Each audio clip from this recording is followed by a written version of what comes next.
প্রিয় ছাত্রছাত্রীরা, আজ আমি শুরু করতে চলেছি সম্পূর্ণ নতুন চ্যাপ্টার পারমাণবিক নিউক্লিয়াস। তা এই চ্যাপ্টার শুরু করার আগে আমি একটা কথা বলতে চাই যে দ্বাদশ শ্রেণীর মডার্ন ফিজিক্সের আরো অনেক চ্যাপ্টার আমি ইতিমধ্যে পড়িয়েছি, সেগুলো তোমরা আমার ইউটিউব চ্যানেলে পাবে। তা চলো পারমাণবিক নিউক্লিয়াস শুরু করি। পারমাণবিক নিউক্লিয়াসের আগের চ্যাপ্টার পড়েছিলাম পরমাণু। সেই পরমাণুর মডেলে আমরা রাদারফোর্ডের পরমাণু মডেল করেছিলাম, বোরের তত্ত্ব করেছিলাম। রাদারফোর্ডের পরমাণু মডেলে কি বলা ছিল যে পরমাণুর সমগ্র ধনাত্মক আধান বা পজিটিভ চার্জ এবং পরমাণুর সমগ্র ভর একটা খুব ছোট্ট জায়গার মধ্যে অবস্থান করে। এই যে ছোট্ট জায়গার মধ্যে অবস্থান করছে এর নাম হলো নিউক্লিয়াস।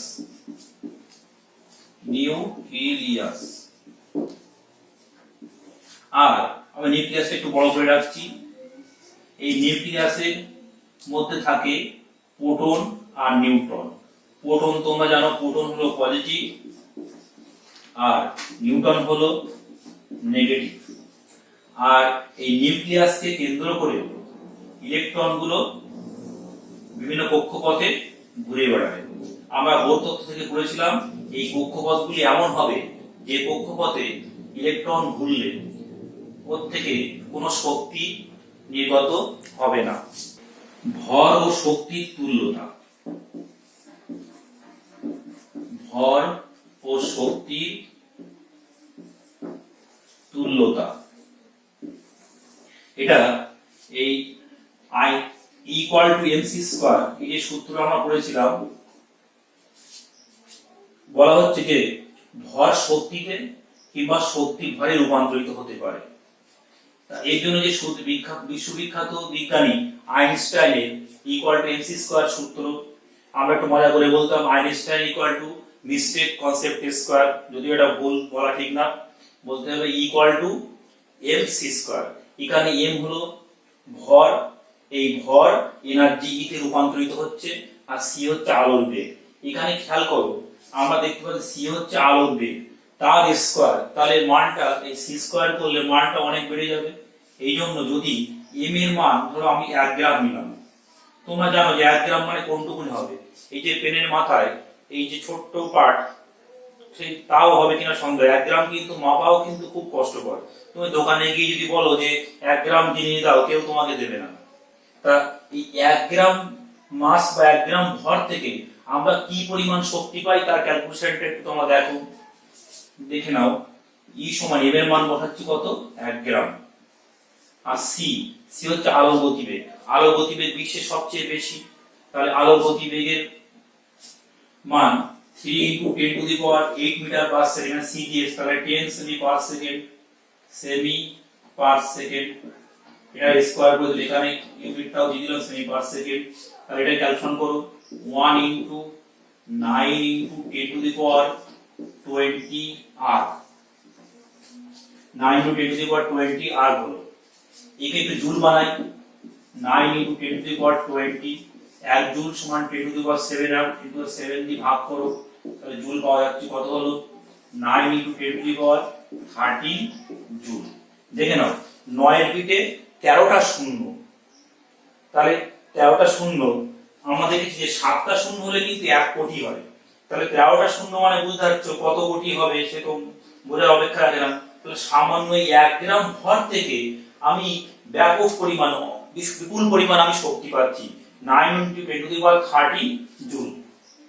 তা এই যে শক্তি যেটা পারমাণবিক বোমায় ব্যবহার করা হয়, সেটা ভর ও শক্তির তুল্যতা থেকে আমরা পাই। আমরা জানি ইলেকট্রনের ভর কত, মাস অফ দি ইলেকট্রন লেখা হচ্ছে কত, 9.1 × 10⁻28 গ্রাম। তাহলে এই ইলেকট্রন এই মাস যেটা 10⁻28 গ্রাম, মানে কিন্তু মাসটা খুবই কম। তোমরা জানো ইলেকট্রনের ভর সবচেয়ে কম হয়। তাহলে এর ভরকে যদি শক্তিতে রূপান্তরিত করা হয় কত হবে, এই ক্যালকুলেশন করলে সেটা করলে E equal to mc square করলে কত হবে, এই m এর মান 9.1 10 to the power -20 into 3 into 10 to the power 10 আর স্কয়ার করতে হবে, করলে কি দাঁড়াবে, এটা কিন্তু যেটা হবে সেটা এটাকে আমরা যে r হলো আমরা জানি 1 r equal two 1.6 into 10 to the power -12 sorry electron volt equal to 1.6 10 to the power -12 R সেই হিসাবে এটাকে আমরা যদি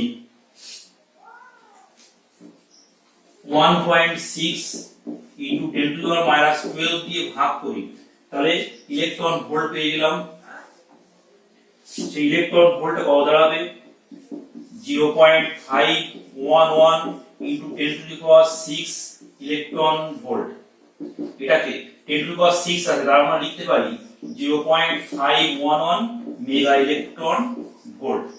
তাহলে একটা ইলেকট্রনের মাস থেকে আমরা কি পরিমাণ শক্তি পেলাম, E সমান কত পেলাম 0.511 মেগা ইলেকট্রন ভোল্ট। এখানে E মিন্স কিন্তু ইলেকট্রন। দেখো এই যে আমি বললাম যে ইলেকট্রন থেকে কত পরিমাণে শক্তি পাওয়া যায়, তা এই যে মাস ইলেকট্রনের মাস প্রত্যেকটা কিন্তু স্থির ভর বা রেস্ট মাস বলা হয়।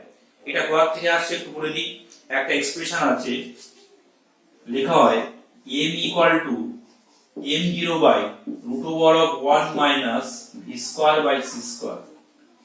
এটা হচ্ছে পরিবর্তিত ভর।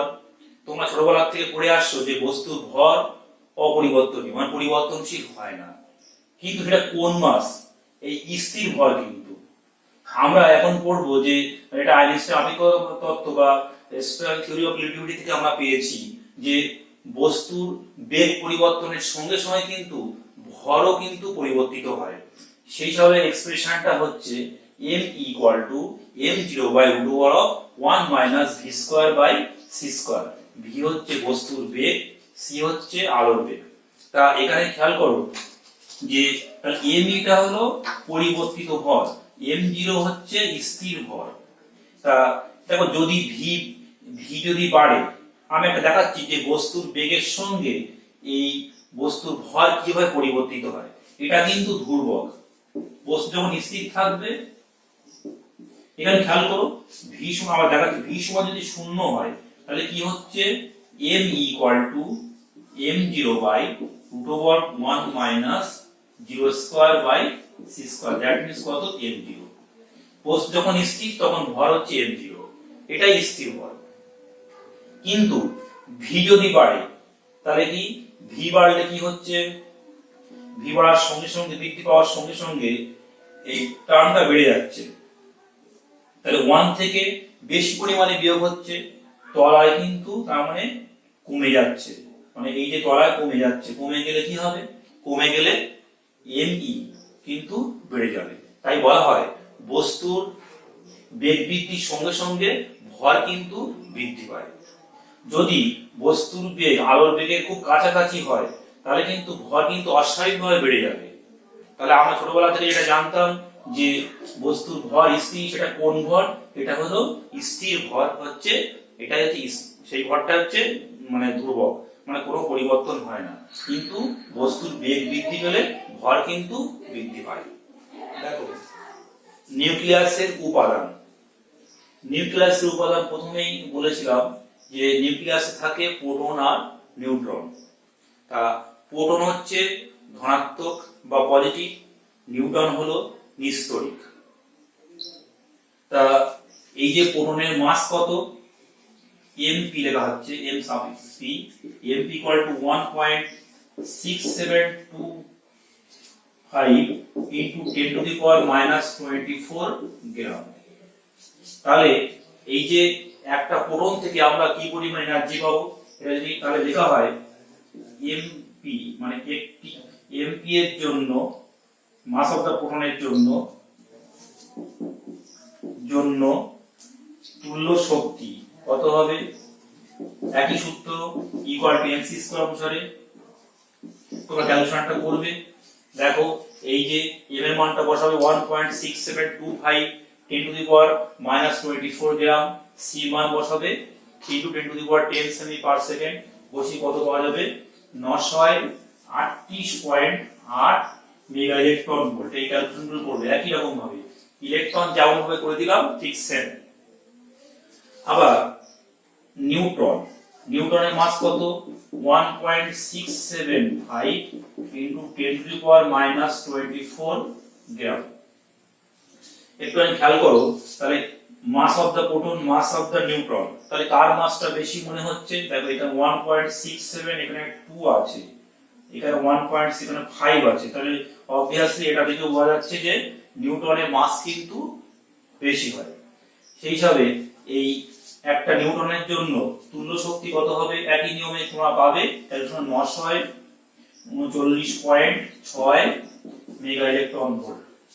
তাহলে এটার ক্ষেত্রে হচ্ছে 938.8 মেগা ইলেকট্রন ভোল্ট, আর এর ক্ষেত্রে 939.6 মেগা ইলেকট্রন ভোল্ট। দেখো নিউক্লিয় বল বা নিউক্লিয়ার ফোর্স, এই নিউক্লিয় বলটা কি? এই পরমাণুর মধ্যে পরমাণু নিউক্লিয়াসের মধ্যে প্রোটন আর নিউট্রন খুব তো গায়ে গায়ে অবস্থান করে। খেয়াল করো, তোমাদের মনে প্রশ্ন জাগা উচিত যে পরমাণু প্রোটন কিন্তু পজিটিভ, তার পজিটিভ কিন্তু বিকর্ষণ, আবার নিউট্রন নিষ্ক্রিয়, তাহলে একে অপরের সঙ্গে বিকর্ষণ কিংবা কোনো কিছু কারণে কি হতে পারে? তাহলে তো পরমাণু নিউক্লিয়াস কোনো অস্তিত্ব থাকার কথা না। কি করে তাহলে এটা সম্ভব পরমাণু নিউক্লিয়াসের অস্তিত্ব বা এটা এক্সিস্টেন্স করছে কি করে? তা বলা হচ্ছে যে এই প্রোটন আর নিউট্রনের মধ্যে একটা ইন্টারঅ্যাকশন বা আন্তঃক্রিয়া ঘটে, যার ফলে প্রোটন আর নিউট্রনগুলি একত্রে একটা নির্দিষ্ট একটা বলের মাধ্যমে আবদ্ধ থাকে। সেই বলের নাম হলো নিউক্লিয় বল। তাহলে কি যদি সংজ্ঞা পড়ে নিউক্লিয় বল কাকে বলে? আমরা বলবো পরমাণুর নিউক্লিয়াসের মধ্যে প্রোটন ও নিউট্রনগুলির পারস্পরিক আন্তঃক্রিয়ায় যে বলের জন্য ওরা পরস্পর আবদ্ধ থাকে সেই বলের নাম হলো নিউক্লিয় বল। এর বৈশিষ্ট্যগুলো একটু পড়তে হবে, পরীক্ষায় কিন্তু তোমাদের আসে বৈশিষ্ট্য। কি বৈশিষ্ট্য? 1 নম্বর হচ্ছে এই বল কিন্তু অত্যন্ত তীব্র,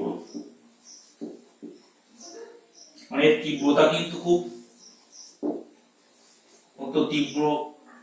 তীব্র, মানে এর বলের মান কিন্তু অত্যন্ত বেশি হয়। আমরা যে মহাকর্ষ বল কিংবা কুলম্বীয় আকর্ষণ বিকর্ষণ যে বলগুলো পড়েছি, সেই বলের থেকে কিন্তু এই বলের মানটা অত্যন্ত তীব্র বা শক্তিশালী। 2 নম্বর হচ্ছে এই বল কি শুধুমাত্র আকর্ষণ বল, এর মধ্যে কিন্তু কোনো বিকর্ষণ বলে কিছুই নেই। এখানে তোমরা বুঝতেই পারছো যে যদি বিকর্ষণ হয় তাহলে তাহলে কি একে অপরের সঙ্গে বিকর্ষণের মাধ্যমে ওরা কি ছড়িয়ে ছিটিয়ে পড়বে, কোথায় চলে যাবে, কোনো ঠিক ঠিকানা থাকবে না। তাই বলা হচ্ছে এরা হচ্ছে কি এই বলে শুধুমাত্র আকর্ষণ বল।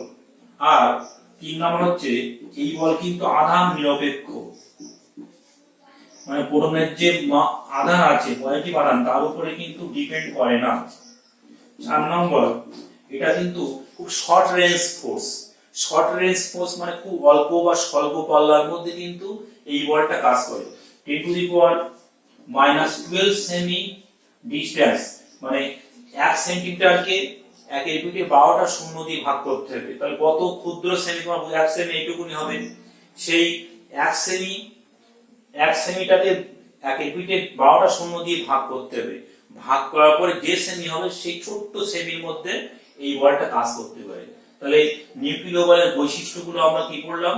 এই বল অত্যন্ত তীব্র বল, এই বল কেবলমাত্র আকর্ষণ বল, এই বল কেবলমাত্র আধান নিরপেক্ষ, আর খুব স্বল্প পাল্লার মধ্যে কিন্তু বা শর্ট রেঞ্জের মধ্যে এই বল কাজ করে। নিউক্লিয়াসে অবস্থিত প্রোটন ও নিউট্রনের ভর গ্রাম বা কিলোগ্রামে প্রকাশ করতে গেলে কিন্তু একটু অসুবিধা হবে, কারণ এদের ভর খুবই কম। সেই জন্য কি করা হলো, এদের ভর প্রকাশ করার জন্য নতুন একক আমরা পড়ব, যার নাম হচ্ছে পারমাণবিক ভর একক। আগে মানে পূর্বে একে এএমইউ বা অ্যাটমিক মাস ইউনিট এইভাবে প্রকাশ করা হতো এএমইউ, এখন সংক্ষেপে ইউ দ্বারা নির্দেশ করা হয়। তা একে আবার বাংলায় সংহত পারমাণবিক ভর এককও বলে। তার 1u মানে কি, 1u সমান লেখা হয় 1/12 ইনটু একটি C12 পরমাণু ভর। মানে একটি কার্বন 12 কার্বন আইসোটোপ 12 আইসোটোপ, যেটা কার্বনে 12 আইসোটোপের 1/12 অংশ হচ্ছে 1u। তা খেয়াল করো, আমরা কার্বন 12 পরমাণু, পারমাণবিক ভর কত, 12 গ্রাম। পারমাণবিক ভর হচ্ছে 12 গ্রাম।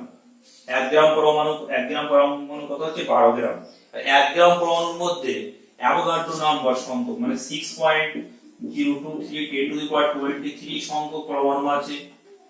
1 গ্রাম পরমাণুর ভর কত, 12 গ্রাম, আর তার মধ্যে এতগুলি পরমাণু আছে, এই অ্যাভোগাড্রো নাম্বার সংখ্যক। তাহলে বলা যায় যে 6.023 10 টু দি পাওয়ার 23 সংখ্যক পরমাণুর ভর কত, 12 গ্রাম। তাহলে একটি পরমাণুর ভর কত, 12/6.023 10 টু দি পাওয়ার 23। তাহলে এই যে একটি কার্বন পরমাণুর ভর, এখানে আমি যদি মানটা বসিয়ে দিই তাহলে কি দাঁড়াবে, 1/12 ইনটু 12/6.023 10 টু দি পাওয়ার 23।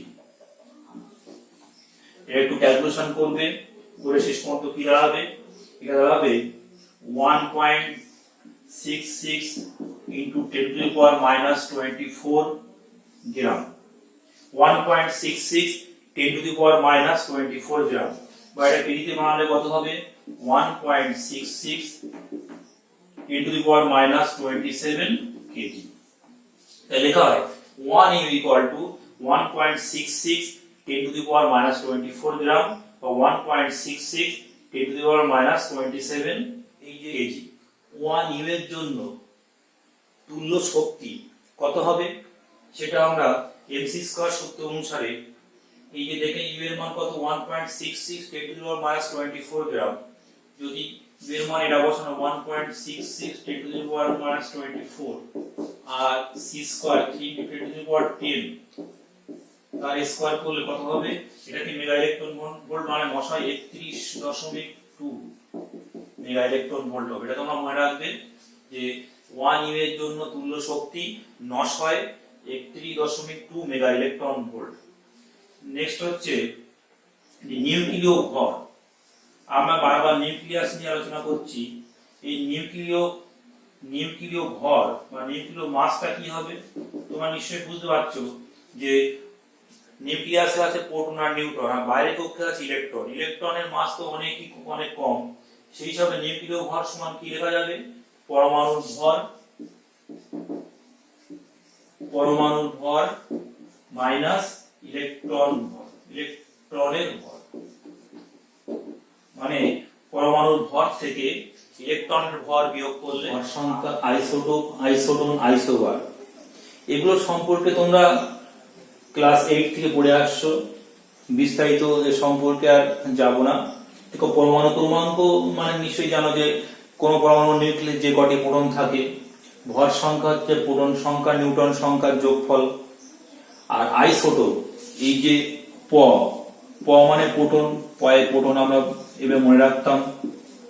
দন্তান্বয় হচ্ছে নিউট্রন, আর আইসোবার বারে হচ্ছে ভর। তাহলে ভর সংখ্যা, তাহলে আইসোটোপ কি বলা হয়, যে সমস্ত পরমাণুর নিউক্লিয়াসে প্রোটন সংখ্যা সেম। আইসোটন, যে সমস্ত পরমাণুর নিউক্লিয়াসে নিউট্রন সংখ্যা সেম। আর ভর সংখ্যা, যে সমস্ত পরমাণু নিউক্লিয়াসে মানে আইসোবারের ক্ষেত্রে যে সমস্ত পরমাণু নিউক্লিয়াসের ক্ষেত্রে ভর সংখ্যা একই, তাদেরকে পরস্পরের আইসোবার বলা হয়। এগুলো তোমরা একটু দেখো। তা আমি যেটা বলছিলাম, যদি এক্স যদি কোনো পরমাণু চিহ্ন হয় আর জেড যদি পরমাণু ক্রমাঙ্ক হয় আর এ যদি ভর সংখ্যা, তার আমরা লিখি জেড এক্স এ, অথবা কোনো বইতে এরকম দেওয়া আছে জেড এক্স এ। এ হচ্ছে ভর সংখ্যা, জেড হলো পরমাণু ক্রমাঙ্ক বা পারমাণবিক সংখ্যা। তাহলে এখানে নিউট্রন কতগুলো আছে বা নিউট্রন সংখ্যা কত হবে, এ মাইনাস জেড। জেড হচ্ছে প্রোটন সংখ্যা, এ হলো ভর সংখ্যা, সুতরাং নিউট্রন সংখ্যা হলো এ মাইনাস জেড। এখান থেকে বলতে পারি জেড খানা ইলেকট্রন আছে। নিউক্লিয় বন্ধন শক্তি আমরা পড়ব বা নিউক্লিয়ার বাইন্ডিং এনার্জি। তা নিউক্লিয় বন্ধন শক্তি, এই বন্ধন কথা থেকে বুঝতে পারছো বন্ধন কাদের কাদের মধ্যে বন্ধন, এই যে নিউক্লিয়াসের মধ্যে প্রোটন ও নিউট্রনগুলি যে শক্তি দ্বারা নিউক্লিয়াসে আবদ্ধ থাকে, এই যে শক্তি তার নাম হচ্ছে নিউক্লিয় বন্ধন শক্তি। প্রোটন ও নিউট্রনগুলি যে শক্তি দ্বারা আবদ্ধ থাকে তার নাম হলো নিউক্লিয়ার বাইন্ডিং এনার্জি। তাহলে প্রোটন আর নিউট্রন ধরো নিউক্লিয়াসে আবদ্ধ আছে, তাহলে বাইরে থেকে যদি শক্তি দেওয়া হয় তাহলে কি হবে, ওদের আবার ছাড়িয়ে যাবে, ওরা একদম মানে সেপারেট হয়ে যাবে। তা আমরা এই নিউক্লিয় বন্ধন শক্তির একটা এক্সপ্রেশন বার করব, দেখে নাও তোমরা। একটু আগে বললাম যে এই যে জেড হলো পরমাণু ক্রমাঙ্ক, মানে জেড খানা প্রোটন আছে, আর এ হলো ভর সংখ্যা, তাহলে এ মাইনাস জেড খানা নিউট্রন আছে। তা এই যে দেখা যাচ্ছে যে এই যে প্রোটন আর নিউট্রন ওরা যদি আলাদা আলাদা করে থাকে তাহলে ওদের মোট যে ভরের জন্য যে শক্তি হবে সেই শক্তি আর নিউক্লিয়াসের মানে নিউক্লিয়াস একত্রিত অবস্থা বা নিউক্লিয়াসের যে শক্তি একটু কম হবে। তাহলে এদের সেপারেট করে করে টোটাল যে শক্তি হবে তার থেকে এই যে নিউক্লিয়াসের যে শক্তি সেটা একটু কম হবে। তাহলে আমরা মনে করি যে একটি প্রোটনের ভর m সাফিক্স p আর একটি নিউট্রনের ভর হচ্ছে m সাফিক্স n। তাহলে একটি প্রোটনের ভর m সাফিক্স p, তার জেড খানা কত হবে zmp, আর a মাইনাস জেড খানা নিউট্রনের ভর a minus z into mn। তাহলে এদের জন্য মোট শক্তি কত হবে zmp plus a minus z into mn, মানে মোট ভর, তার জন্য শক্তি কত হবে ইনটু c স্কয়ার সমান কি লিখতে পারি m z a। m z a হচ্ছে নিউক্লিয়াসের ভর ইনটু c স্কয়ার যোগ নিউক্লিয়ার বাইন্ডিং এনার্জি ডেল্টা ই লেখা হচ্ছে। তাহলে কি লেখা হলো যে জেড খানা প্রোটনের ভর আর এ মাইনাস জেড সংখ্যক নিউটনের ভর, তার জন্য যে শক্তি সমান নিউক্লিয়াসের জন্য শক্তি যোগ তুল্য শক্তি যোগ নিউক্লিয়ার বাইন্ডিং এনার্জি। তাহলে লিখতে পারি ডেল্টা ই সমান Z M P plus A minus Z into M N, এটা zn into C square minus M Z comma A C square. C square common নাও, কি পাওয়া যাচ্ছে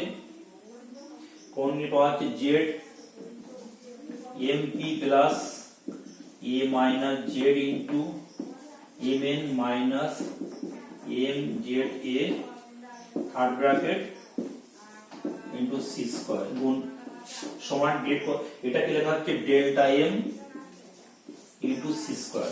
তাহলে delta equal to delta M into C square. এই delta এমটাকে বলা হয় ভর ত্রুটি বা মাস ডিফেক্ট। পরীক্ষায় সংজ্ঞা পড়ে যে মাস ডিফেক্ট কি বা ভর ত্রুটি কি, তোমরা ক্লাস 10 এ একটু পড়েছিলে যে ভর ত্রুটি হলো কি প্রোটনের নিউক্লিয়াসের মধ্যস্থিত প্রোটন ও নিউট্রনের মোট ভর থেকে নিউক্লিয়াসের প্রকৃত ভর বিয়োগ করলে যে ভর পাওয়া যায় তার নাম হলো ভর ত্রুটি। যদি এরকম সংজ্ঞা পড়ে যে ভর ত্রুটির রেসপেক্টে বা ভর ত্রুটির সাপেক্ষে নিউক্লিয় বন্ধন শক্তির সংজ্ঞা দাও, তোমরা কি বলবে? কোশ্চেনটা আবার বলছি, ভর ত্রুটির সাপেক্ষে নিউক্লিয় বন্ধন শক্তির সংজ্ঞা দাও। তাহলে কি বলবে? তোমরা বলবে যে কোন নিউক্লিয়াসে ভর ত্রুটির জন্য ভর ত্রুটির জন্য যে শক্তি তার নাম হচ্ছে নিউক্লিয় বাইন্ডিং এনার্জি বা নিউক্লিয় বন্ধন শক্তি। দেখো delta M into C square equal to delta E, এটাই কিন্তু নিউক্লিয় বন্ধন শক্তি। তাহলে এখান থেকে আমরা কি বুঝলাম যে প্রোটন আর নিউট্রনের জন্য মোট যে ভর হবে তার থেকে নিউক্লিয়াসের প্রকৃত যে ভর কম হয়, ওই জন্য কিন্তু এটা দেখো মাইনাস দেওয়া হয়েছে। আর এই যে বিয়োগফল n, এটা হচ্ছে ভর ত্রুটি বা মাস ডিফেক্ট, এটা ডেল্টা এম দ্বারা আমরা নিউক্লিয়াসের স্থায়িত্ব। তা আমরা যে কোনো নিউক্লিয়াসকে কোনো তরল বিন্দু বা লিকুইড ড্রপের সঙ্গে তুলনা করতে পারি। তোমরা দেখেছো যে তরল বিন্দুর আকার যদি অনেক বড় হয় তাহলে সে কিন্তু যখন তখন ফেটে গিয়ে ছোট ছোট তরল বিন্দু আকারে পরিণত হয়। তেমনি অনেকগুলি বিন্দু যদি আকারে ছোট ছোট হয় তাহলে সেগুলো কিন্তু আবার জুড়ে গিয়ে কিন্তু আবার বড় বিন্দু গঠন করে। তাহলে আমরা এখান থেকে বলতে পারি যে নিউক্লিয়াসকে আমরা লিকুইড ড্রপ মডেলের সঙ্গে তুলনা করতে পারি। তা আরেকটা কথা বলতে পারি যে পর্যায় সারণীর প্রথম দিকের লাস্টের দিকে যেহেতু পরমাণুগুলির আকার প্রথম দিকে পরমাণুগুলির আকার খুবই ছোট, আবার লাস্টের দিকে পরমাণুগুলির আকার অনেক বড় বা নিউক্লিয়াসের আকার অনেক বড়, সেজন্য ওরা কিন্তু খুব একটা স্টেবল না। মিডিলের দিকে কিন্তু পর্যায় সারণী তারাই কিন্তু স্টেবল বা তাদের স্থায়িত্ব বেশি। তা আমি এই যে গ্রাফটা এঁকেছি বাইন্ডিং এনার্জি পার নিউক্লিয়ার মেগা ইলেকট্রন ভোল্ট, আর এটা হচ্ছে ভর সংখ্যা এ দ্বারা নির্দেশ করা হচ্ছে। আমি যদি গ্রাফটা আঁকি তাহলে দেখো গ্রাফটা এই চেহারা নেবে। তা খেয়াল করো যে এই নিউক্লিয়াসের বাইন্ডিং এনার্জি 8 মেগা ইলেকট্রন ভোল্টের কাছাকাছি যেগুলো আছে তারাই কিন্তু স্থায়িত্ব বেশি। যেমন হিলিয়ামের ক্ষেত্রে কত 7.1 মেগা ইলেকট্রন ভোল্ট, ও কিন্তু স্থায়িত্ব বেশি। তাহলে কি দেখলাম যে পর্যায় সারণী বা পিরিয়ডিক টেবিলের মিডিলে যারা আছে তাদের স্থায়িত্বটা বেশি হয়।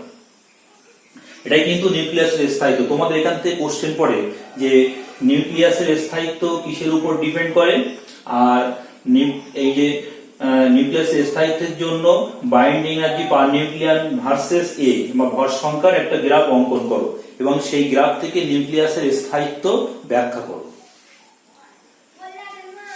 নিউক্লিয়াসের আয়তন ও ঘনত্ব আমি একটু আগে বলেছিলাম চ্যাপ্টার পড়ানোর সময় যে কোনো পরমাণু নিউক্লিয়াসকে আমরা লিকুইড ড্রপ এর সঙ্গে তুলনা করতে পারি।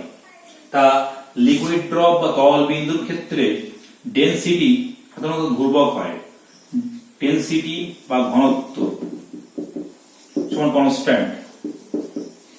তাহলে এটাকে ডি দ্বারা নির্দেশ আমরা কি জানি, ডি সমান এম বাই ভি। ডি ধ্রুবক, এখান থেকে একটু ক্যালকুলেশন করি, ভি সমান এম বাই ডি। দেখো যেহেতু ডি ধ্রুবক তাহলে কি লিখতে পারি, ভি প্রপোর্শনাল টু এম, মানে আয়তন ভরের সঙ্গে সমানুপাতিক। তাহলে ভরের মধ্যে কি কি আছে, ভরের মধ্যে আমরা অণু সংখ্যা পেতে পারি, তাহলে অণু পেতে পারি, সে অণু সংখ্যার সঙ্গে আমরা সমানুপাতিক বলতে পারি আয়তন। ঠিক সেম ভাবে তাহলে নিউক্লিয়াসের যে আয়তন, সে আয়তন নিউক্লিয়াসের আয়তন ভি এ প্রপোর্শনাল টু কি নিউক্লিয়ানের সংখ্যা তার সঙ্গে সমানুপাতিক হবে। তা আমরা যদি নিউক্লিয়াসের আয়তন কি করে বার করব, এই যে নিউক্লিয়ান প্রোটন আর নিউট্রনকে একত্রে নিউক্লিয়ন বলা হয়। তা প্রোটন ও একটি প্রোটন কিংবা একটি নিউট্রনের পরীক্ষালব্ধ ব্যাসার্ধ কত আমরা জানি, এটা r0 = 1.2 × 10⁻⁻13 সেমি। এর মান খুবই ছোট, নিশ্চয়ই বুঝতে পারছো।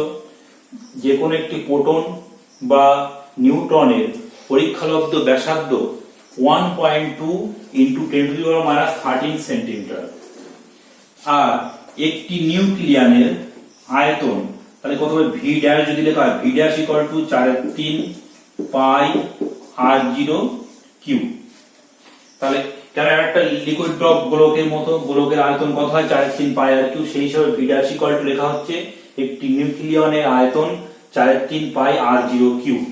তাহলে নিউক্লিয়াসের আয়তন কত হবে, লিখি আমরা নিউক্লিয়াসের আয়তন সমান কি পাবো, তাহলে যেহেতু ভর সংখ্যা এ, তার ওর মধ্যে এ সংখ্যক প্রোটন আর নিউট্রন, মানে নিউক্লিয়ান কত এ সংখ্যক, তাহলে কি এই আয়তন এই ভি ড্যাশের সঙ্গে এ গুণ করতে হবে, দ্যাট মিন্স কত হলো 4/3 pi r0 cube into a, এটাই কিন্তু নিউক্লিয়াসের আয়তন। তা এ সংখ্যক প্রোটন আর নিউট্রন পরস্পর যুক্ত হয়ে কিন্তু নিউক্লিয়াস তৈরি করবে।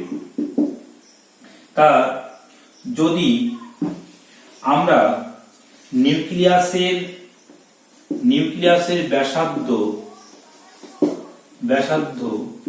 বড় হাতের আর ধরছি, ব্যাসার্ধ বড় হাতের আর, তাহলে নিউক্লিয়াসের আয়তন কত হবে 4/3 পাই বড় আর কিউ, এটা সমান কি লেখা যাবে 4/3 পাই ইনটু এ। তাহলে এখানে 4/3 পাই ক্যান্সেল হলো, তাহলে কি পাওয়া যাচ্ছে r cube equal to r0 into a, that means r সমান 3 করলে a টু দি পাওয়ার 1/3, এটাই কিন্তু নিউক্লিয়াসের ব্যাসার্ধ। কি পাওয়া গেল r equal to r0 into a to the power 1/3, যেখানে r0 মান কত 1.2 10 টু দি পাওয়ার মাইনাস 13 সেমি। তা আমরা যদি এই এর মান কোনো পরমাণুর ক্ষেত্রে, নিউক্লিয়াসের ক্ষেত্রে বা পরমাণুর ক্ষেত্রে এর মান জানতে পারি বা ভর সংখ্যা জানতে পারি আর r0 মান জানি, তাহলে আমরা এখান থেকে কিন্তু ওই নিউক্লিয়াসের ব্যাসার্ধ আমরা বার করতে পারবো। নিউক্লিয়াসের ঘনত্ব সমান আমরা কি জানি ভর বাই আয়তন, তাহলে নিউক্লিয়াসের ভরটা জানতে হবে। তা আমরা ধরছি নিউক্লিয়াসের ভর সংখ্যা, পরমাণুর ভর সংখ্যা ধরো কত, পরমাণু ভর সংখ্যা ই যদি ভর সংখ্যা হয়, তাহলে এর আনুমানিক ভর কত লিখতে পারবো, আনুমানিক ভর নিউক্লিয়াসের আনুমানিক ভর কত, এটা m দ্বারা নির্দেশ করা হচ্ছে, m equal two a u, u মানে কোনটা, u সমান সেই অ্যাটমিক মাস ইউনিট, u দ্বারা নির্দেশ করা হয়। তাহলে এটাকে একটু লিখছি a into 1.66 into 10 to the power minus 24 gram. তাহলে আনুমানিক ভর কত হলো, a হচ্ছে ভর সংখ্যার সমান প্রায় হচ্ছে ভরটাই, মানে ভর সংখ্যার সমান যে ভর তার জন্য যে ইউ ভর, সেই ইউ এটা আনুমানিক ভর হয়, সেই হিসাবে লেখা হয়েছে m equal two a into u, that means a into 1.66 10 to the power minus 24 গ্রাম। আর আয়তন আমরা কত পেয়েছি, নিউক্লিয়াসের আয়তন পেয়েছি আমরা 4/3 pi r0 cube into a। সেই হিসাবে আমরা নিউক্লিয়াসের ঘনত্ব আমরা রো দ্বারা নির্দেশ করছি, রো সমান ভর বাই ঘনত্ব সমান ভর বাই আয়তন, তাহলে ঘনত্ব সমান ভর বাই আয়তন, এইগুলো একটু বসিয়ে দাও মানগুলো। ভর কত a into 1.66 10 to the power minus 24 by 4/3 pi r0 cube into a, এখান থেকে a কেটে গেল। আর r0 এর মানটা কত ছিল, r0 এর মান ছিল 1.2 into 10 to the power minus 13 semi. r0 এর মানটাই কোন আমি লিখে দিয়েছি, দেখে নাও r0 সমান 1.2 10 to the power minus 13 semi মানটা বসাবে। তা দেখো পাই মান 3.1 করো বা 22/7 r0 এর মান বসাবে, সবগুলো বসানোর পর ক্যালকুলেশন করে আমরা কি পাবো 2.3 into 10 to the power 14 gram সেমি টু দি পাওয়ার মাইনাস 3, মানে গ্রাম পার সেমি cube. 2.3 10 to the power 14 gram সেমি কিউব, গ্রাম পার সেমি কিউব, গ্রাম পার ঘন সেমি। তাহলে কি নিউক্লিয়াসের ঘনত্ব কত হলো 2.3 10 to the power 14 gram per ঘন সেমি।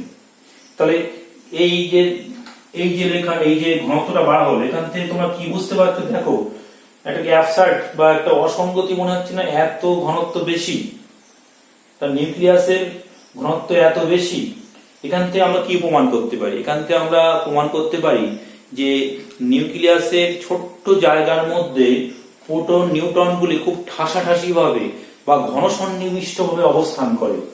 যদি পরীক্ষায় কোশ্চেন পড়ে, দেখাও যে নিউক্লিয়াসের ঘনত্ব মান অনেক বেশি, কিংবা এটাকে একটু অন্যরকম ভাবে বলতে পারো যে নিউক্লিয়াসের মধ্যে প্রোটন এবং নিউট্রন গুলি ঘন সন্নিবিষ্ট ভাবে বা খুব ঠাসাঠাসি ভাবে অবস্থান করে, তাহলে কিন্তু এই ক্যালকুলেশনটা দেখাতে হবে, মানে ঘনত্বের মানটা হিউজ অ্যামাউন্ট করতে হবে। এখানে 1/14টা শূন্য। তাহলে আমরা নিউক্লিয়াসের আয়তন ও ঘনত্ব আমরা এইভাবে বার করলাম। তাহলে আজকের মতো ক্লাস এখানেই শেষ করলাম। তোমরা সকলেই ভালো থাকবে, ভালো থাকো, সুস্থ থাকো, এই কামনা করি। আজকের মতো এখানেই শেষ হলো।